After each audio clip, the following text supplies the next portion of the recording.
Hey you guys, it's Peter, and welcome to my channel, Peterisms, where I tell stories of my life and just little things that I have learned as I have grown into the person that I am today.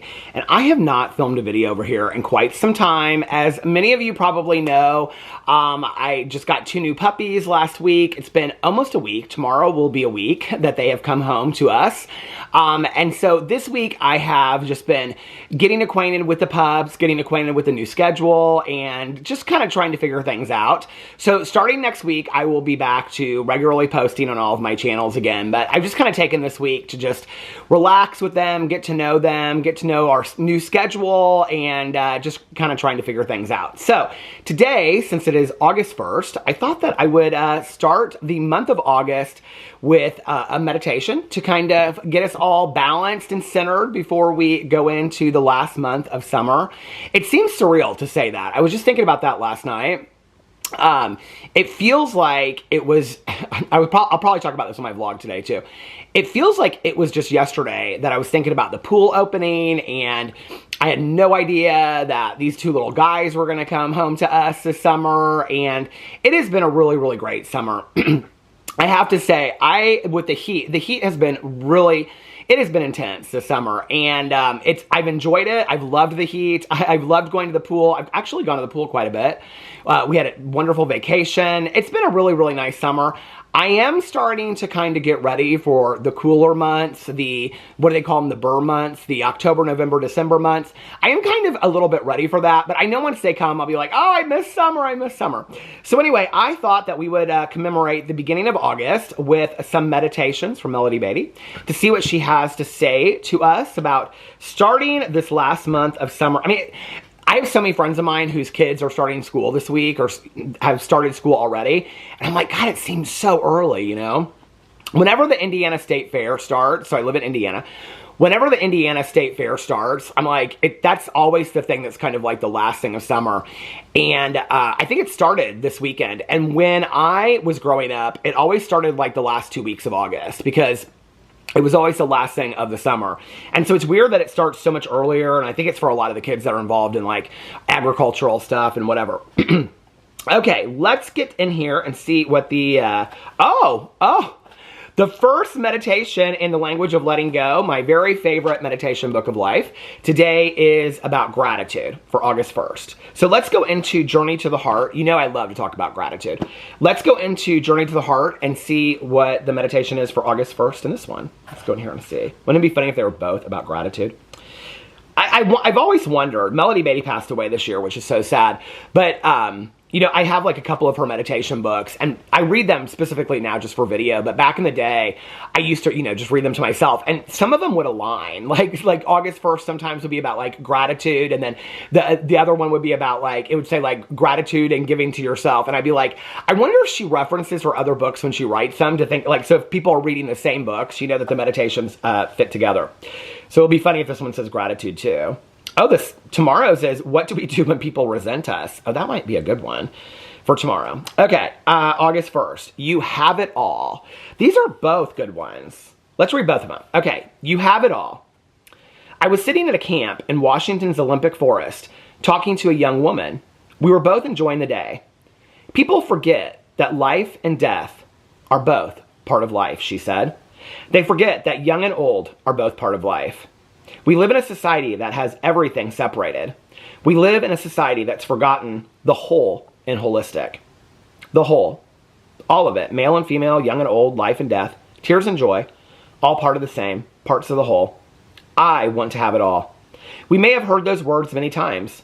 We may have said them ourselves many times. I want to have it all. Connect the parts. You do have it all. You've had it all along. Oh, what a wonderful meditation. I love that. You know, I think whenever I read these, I just kind of go with my gut, to whatever my gut is telling me. I remember going to this is kind of surreal because, okay, so I remember going to my 20-year high school reunion, and I was very, very nervous about it. The reason why I said it's surreal is this past weekend, well, last weekend it would have been, was my 35th high school reunion. And I was actually even talking about it on my vlog because it was kind of funny. They couldn't like pull it together, and then at the last minute, I think they got like 20 or 30 people together or whatever.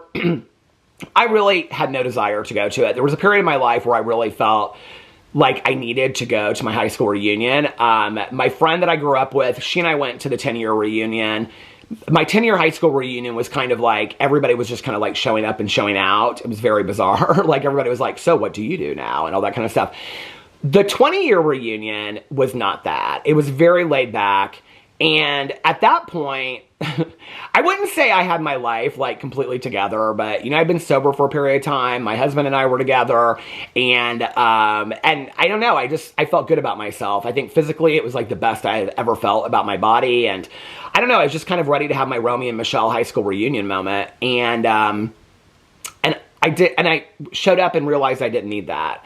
And people were so nice to me, and I've shared this story so many times, so I won't get into it, but I had so many people that I didn't even know really who they were or that they had been mean to me in high school come up and apologize and say, I'm so sorry for how I treated you in high school. And I'm like, oh, you know, but people were so nice to me. And what was so interesting was that, you know, I met people, or I saw people that I had known growing up that were, I mean, incredible doctors in their field, and I mean, specialist oncologists and things like that. And, you know, and had traveled all around the world and whatever. And I had all these people that were really intrigued with what I was doing at that time. And, you know, from the inside looking out, I guess, I was constantly comparing myself to somebody else. I was constantly comparing my life to like, oh, it looks like this person has more than me, or it looks like this person has more exciting life than me, or more friends, or I don't know, a bigger house, or nicer this and nicer that. And I showed up to that reunion, and I remember exactly what I wore. I wore like these like Chuck Taylor shoes and no socks, and I had these like ripped jeans on and this like Western shirt, and I felt really good about like physically how I looked, and you know, and I don't know, I just felt very relaxed. I felt for the first time ever around that group of people that I had grown up with, and many of which had like bullied me, and I looked to a lot of them for validation, you know, and for the first time, you know, people were really interested in me and what I was doing, and not just what I had, because they could care less about that. They were really interested in who I was as a person.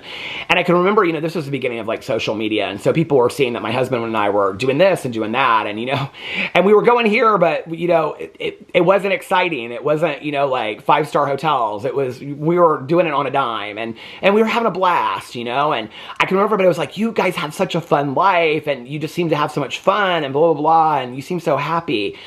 And I left there and I realized that my journey is completely different than everybody else's journey. What my journey looks like, I cannot compare it to anybody else's journey. I mean, it looks completely different. Then years after that, I had a friend of mine, a sober friend of mine, who's a lot younger than I am. And he said to me one time, we were talking about like comparing lives and whatever. And because I can remember, the reason why I say his age is because he's still is so wise, and much older now though. But he said to me, you always lose when you compare yourself to others. I think you lose by comparison is what he said. That if you constantly are comparing yourself to somebody else, or your life to somebody else, you're always going to lose. And I can remember thinking like back to my reunion when he said that to me, right? That each of our journeys is completely different. And so if I'm looking at myself as being less than whole, or having less than what I want or what I think, it's usually because I'm comparing it to what somebody else has, or what I think looks like, you know, because we see in magazines and now Instagram and TikTok, you know, that it's a lot of it's smoke and mirrors, but a lot of it isn't. You know, a lot of people do have these gorgeous 10,000 square foot homes and all that kind of stuff. But, you know, in the end, does it really matter? I don't know. You know, the happiest I've been in the last year is sitting on my front porch looking at the ducks and the squirrels in my yard, you know, in our very small condo in the neighborhood where I know all the neighbors and I feel very safe, you know. That's probably the happiest I've been in the last, you know, 2 years, you know, is just, if I can think of like one moment. Obviously, you know, spending time with my husband and traveling and getting the new puppies and stuff like that, those moments have made me very happy. But if I think about singular moments that make me really happy, where I feel very content, I think sitting on the front porch and just being part of the world, in those moments, I'm not comparing myself to anybody else, you know, or anything like that. I can remember last year reading The Comfort of Crows by Margaret Rinkle. And in that book, she talks about like when there's too much noise going on in the world around her. And like one day a bunch of stuff was going on. She doesn't even really say what it is. But she goes to this like park in the city and she just watches this. She's been kind of like watching this, like this violet grow out of this tree stump. And it really centers her because she's like, you know, no matter what's going on in the world, no matter like who has this, who has that, whatever, that like nature keeps going, life keeps going. And it really made me realize how small all of my stuff is in comparison to the rest of the world. Keeps on going on, whether we like it or not. Some people are going to have more than others. Some people are going to have less, you know? And I also remember that I worked with this woman years ago, and she would say to people, and they would say, this isn't fair, that's not fair. She'd say, you would not want life to be fair. If life were fair, that might look like not having any clean drinking water because there's millions of people that don't, or not having any accessibility to food where you're starving every single day because millions of people, they don't have that every single day. And I think about that a lot. You know, when I get into my feelings and I start complaining about the situation in my life, I think about there's a lot, and especially in today's time, you know, there always have been, but I think there's even more with social media. We can see it, you know, that there's so many more people out there that have it, I mean, 100,000 times worse than we will ever have it. And so I think that that puts it all in perspective, which brings me to gratitude. So let's read about gratitude from the language of letting go. And I think that's a really good note to start this month off on. So the beginning is a quote from Codependent No More, her book. We learn the magical lesson that making the most of what we have turns it into more. Let's hear that again. We learn the magical lesson that making the most of what we have turns it into more.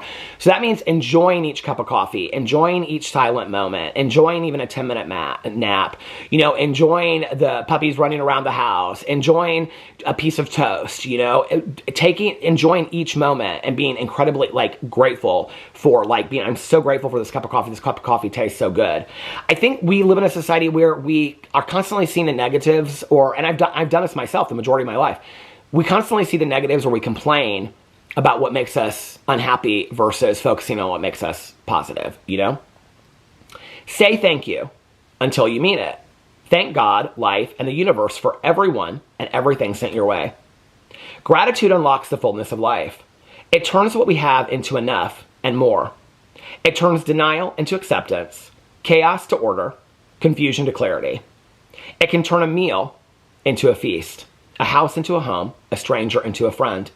It turns problems into gifts, failures into successes, the unexpected into perfect timing, and mistakes into important events.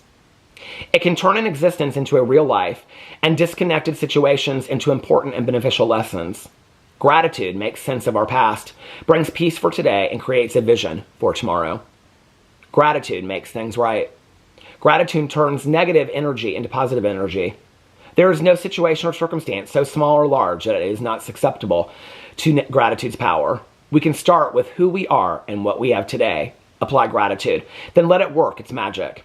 Say thank you until you mean it. If you say it long enough, you will believe it. Today I will shine the transforming light of gratitude on all the circumstances of my life. I love this so much. So for years and years and years, I've done gratitude lists. When I was in early sobriety, I did written gratitude lists.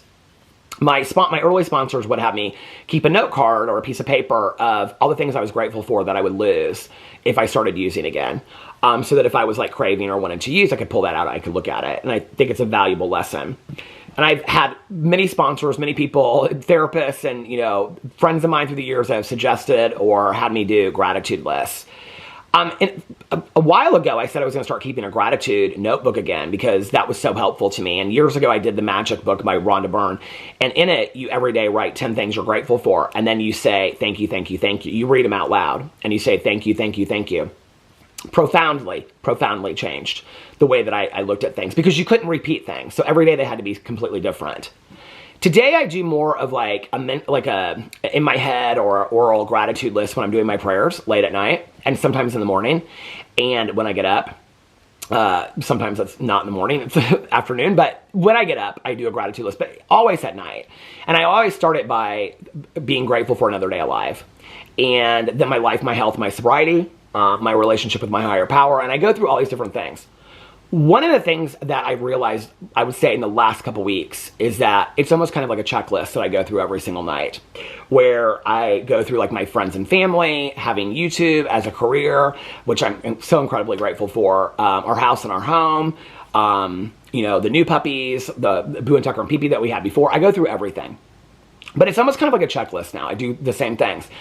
And so the last couple nights, or the last week, I would say, I've really been trying to focus on having a more conscious conversation with my higher power, or with the universe, just about things throughout the day that made me really, really happy. You know, talking to a neighbor, or, you know, like I said, a really good cup of coffee, or watching a show, or, you know, a really great nap, or a conversation that I had with a friend or my husband, or a joke that he told me that we got to laugh about, or a really good meal.